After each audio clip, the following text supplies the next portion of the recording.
Welcome to RonTape. Life is Beautiful is a masterpiece of a film that will take you on an emotional roller coaster of love, laughter, and tears. This heart-touching movie tells the story of a Jewish man named Guido who falls in love with a beautiful woman named Dora. It is a heartwarming story of hope and courage in the face of adversity. So, come along on this emotional journey and experience the true meaning of love, life, and family. Please support us by subscribing if you are new to our channel. Guido and Ferruccio's story began in 1939 when they moved to Arezzo, Italy. One day, while out on a drive, their car experienced a brake failure, yet miraculously the two were able to maneuver it into an area with enough room for them to repair it. Ferruccio firmly told Guido to leave, saying, "I shall take care of this on my own. You must go." After washing his hands, Guido noticed a nearby farmhouse where an innocent young girl was milking a cow. He stepped closer and informed her that he is the prince of the town and everything there belonged to him, before adding, "Now I am off to meet with my royals, so I'm afraid I must be going now." As he stares, Guido sees Dora falling from the window. Quickly catching her in his arms, he inquires if it was a normal occurrence for her to come out of the window like that. She informs him that she had been stung by a bee on her leg, which caused her to faint, before continuing with describing how she could thank him for saving her life. Guido then takes some eggs and whips up an omelet before venturing off into the distance. As Guido and Ferruccio arrived at his uncle Eliseo's home, he was overcome with nostalgia as memories of Robin Hood, the horse, flooding back to him. His loving uncle then showed them a place for the night before leaving himself to make arrangements in a nearby hotel, accompanied by beloved Robin Hood. Desperate to open his own bookshop, Guido pleads with a woman in the office for her signature on loan documents. "I just need a sign," he implores. At that moment, Amico, the head of the department at the company, appears and takes charge of the situation. Guido demanded Amico's signature at once, but the lady attempted to dissuade him by saying that he was not present in the office. In response, Amico stated, "My time is up. My substitute will arrive within an hour and sign these papers." But Guido was indignant, exclaiming, "What nonsense is this? I'll have to wait an entire hour for just one signature."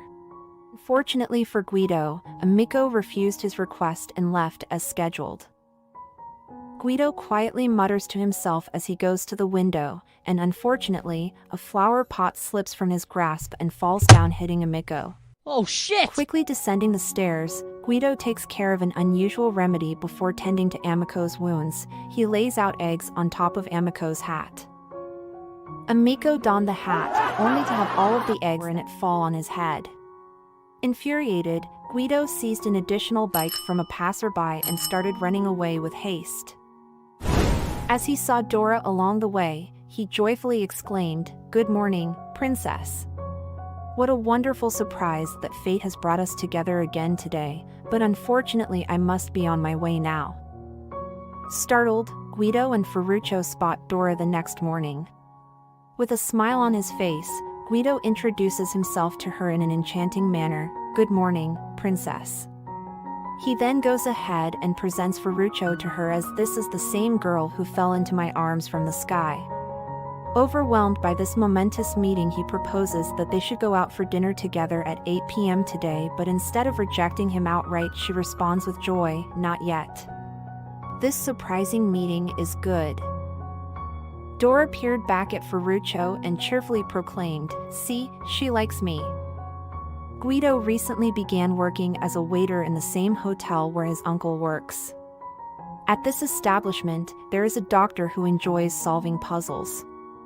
Guido frequently inquires riddles of him that he then eagerly attempts to solve. The next day, Guido was informed by an official from the Rome ministry that he had to attend a school inspection. To his surprise, it turned out to be the same establishment where Dora served as a teacher. Guido, on his way to the school as inspector, asked Dora if she had any plans for Sunday. When she revealed that she was going to watch theater with a friend, he eagerly inquired whether they could meet. Unfortunately for him, Dora declined and motioned towards her destination. Guido was asked to give a speech and excitedly spoke of biceps, cartilage, and even belly buttons to the children. He seemed to be having a wonderful time until the true inspector arrived. Upon sighting him, Guido made haste out of there by leaping right out the school window. On Sunday, Guido visited the theater with plans to meet Dora. He was so transfixed on her that he didn't even notice Amico's presence. Once the performance ended and it started raining outdoors, Dora waited for Amico's car in anticipation, yet before he arrived, Guido offered her a ride home in his own car instead. When Dora mistook Guido's car for her own, she couldn't help but take a seat. To her surprise, when Guido stepped into the vehicle several minutes later and greeted her warmly. The two of them enjoyed their time together before he dropped off at home and handed down his proposal to marry him. After spending a few days working at the hotel, Guido was startled to see Amico walk in. He quickly tried to cover his face so that he wouldn't be noticed. Not long after, Dora arrived and Guido prepared himself to talk with her, but it was too late. Amico had already stepped into the room. To his dismay, he learned then about their engagement party happening that same evening. Distraught yet composed on the outside, Guido continued attending guests including Dora herself. Upon seeing Guido, Dora's spirits lifted. Suddenly, a man approached and Guido dropped his tray of food on the floor. He bent down to gather it up while Dora rushed over to him and planted a kiss on his cheek. She implored him to take her away from this dismal place they were in at that moment. After some minutes, Guido comes on Robin Hood and took Dora away with him. Now, Guido and Dora got married, and they have a child named Giosue. Guido dropped Dora at school and is returning to his bookshop with Giosue. Now, Guido doesn't work as a waiter. He has his own bookshop to run. Giosue noticed a sticker outside the shop that read, "Jews and dogs are not allowed in this shop." Puzzled, he said tremulously, "We welcome everybody to our store. How can this be here?" Guido responded with a sad sigh, "I guess they don't like us very much." The following day, Guido, Giosue and Uncle Eliseo were at home to celebrate Joshua's birthday when Dora returned with her mother. Upon arrival, they find that the house had been ransacked and their family members were nowhere in sight, quickly discovering that Jews like them had been taken away to a concentration camp. When the train began to depart, Dora begged for permission to join them. Giosue and Guido witnessed as she was granted her wish and hurriedly boarded the locomotive. The instant the train arrived at camp, men and women were divided. Guido made a dash for Dora, but was halted by an officer who commanded him to come back. Uncle Eliseo also encountered this heartbreaking separation enacted upon them. Guido is afraid, yet he wants to alleviate Joshua's fears. He reminds him that this situation is merely a game. Each day the German soldiers will assign tasks and awards 1,000 points to whoever wins the challenge. The grand prize? A real tank. Numerous Jewish prisoners are confined within one large hall just like them. Then, a few soldiers called out, "Is there anyone here who knows German?" Guido raised his arm. The soldier began to explain the rules of the camp, but all Giosue could hear was the sound of an exciting game, and so Guido stepped in and started describing them instead. The following day, Guido and the other captives were toiling away in labor. After returning from work, he relayed to Giosue that today alone had earned him 48 points. Subsequently questioning if Giosue had engaged with any of the children in this competition, it was a negative response as no one else knew about or played this game. Guido exclaimed, "Don't let them deceive you, we must make sure we win this game." Turning to Giosue, he queried, "Did you eat yet?" When his fellow player answered no, Guido beamed and proclaimed, "Fabulous! You've earned 12 points just now. That brings us up to a grand total of 60 points. All that's left for us is 940 more than we will have won the match." He handed over a slice of bread for him to savor.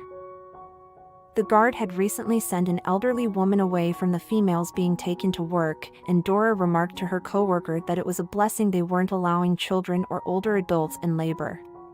But the colleague responded with shock. No, she said sorrowfully, they forced them into gas chambers for showers before killing them.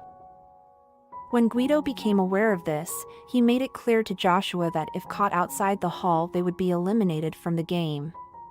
To ensure their safety and success in the competition, no matter what happened, Giosue had to stay inside at all times. During a mandatory medical checkup, the same doctor who used to solve riddles with Guido when he was a waiter came by. Those deemed unfit were immediately killed. However, in order for Guido to stay alive and evade his fate of being unfit, the doctor arranged for him to take up waiting at an upcoming party. Guido returned to the hall after a long day at work only to find Giosue missing. He quickly retreated back into hiding and remained there for a while longer until he mustered up enough courage to come out again. His fear was palpable today. Someone had told him that Germans planned on killing them all and using their remains to make soap and buttons from their corpses. Guido chuckled and asserted, "Everyone is scared of us, so let's go. We're ahead with 687 points. If we finish this game, there will be a real tank waiting for us." Giosue replied that he didn't want to play anymore and simply wanted to go home. Yet, Guido persuaded him by suggesting he consider the reward if they won. At last, Giosue conceded and was ready to leave. One day, Guido was busy working when a group of German visitors arrived with their children. The kids were all eager to play hide-and-seek. Guido, taking note of the situation, brought Giosue to the scene and asked him to look inside a box. "They're all just playing hide-and-seek," he informed. When Giosue opened it up, there was an actual child in the container. "See? It's only been going on for 3 weeks now," Guido explained further as his eyes widened at realization that dawned upon Joshua's face. This is indeed all a game. As Giosue and Guido re-enter the hall, a German guard from behind calls out to them. She mistakes Giosue as being German due to all of the other Jewish children having been massacred in gas chambers. Guido is filled with dread and implores Giosue, "Not one word should escape your lips, remain silent." He sent him along because he understands that if they discover that he isn't actually German, then his life would be taken away immediately. After numerous weeks without nutritious meals, Giosue began eating with the other children in silence. Guido served food to all of them when suddenly, Giosue exclaimed thank you in his native tongue. Guido was now filled with anxiety. The other waiter who accompanied them was German, and he doubted if the child present with them wasn't also German too. He decided to call his superior for help.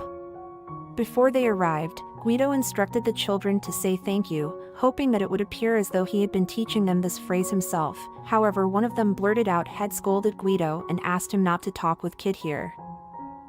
After the festivities, Guido drove Giosue back to their dormitory. However, before they could reach it, he heard a piercing barrage coming from outside. Chaos ensued. He soon realized that the American army had launched an attack and would be arriving by morning. Guido then hid Giosue inside the box with a German child and declared, "We have 940 points so far. All we need is 60 more to win this game. We must make sure that we come out victorious somehow. You will remain in there until I call for you in the morning. Only when it's silent outside can you emerge." To which Giosue consented without hesitation. Guido searched in vain for Dora, only to be ambushed by German soldiers. One of them was about to fire his weapon when the other interjected and demanded that they take him somewhere else instead. As a result, he was dragged away from the area against his will. As Guido passed by, he glanced at the box where Giosue was concealed. With a wink in his direction, Guido continued on with an exaggerated strut to make it known that Giosue had been discovered and was now out of contention for the game. Tragically, Guido was killed by a soldier. As the sun rose, all of them dispersed from the camp and Giosue emerged from his hiding box. To his astonishment, an American tank had approached with men aboard it. Thrilled that he had triumphed in this battle, Joshua rejoiced at finally possessing something so powerful. Now this tank is mine. Joshua is taken by a soldier on the return journey, alongside some fellow prisoners. Among them, Joshua catches sight of Dora. As they near, the soldier hands Joshua over to his mother, and they both light up with joy. This marks the end of the story. Thank you for watching RonTape. Recap Life is Beautiful. Please subscribe RonTape and like our channel.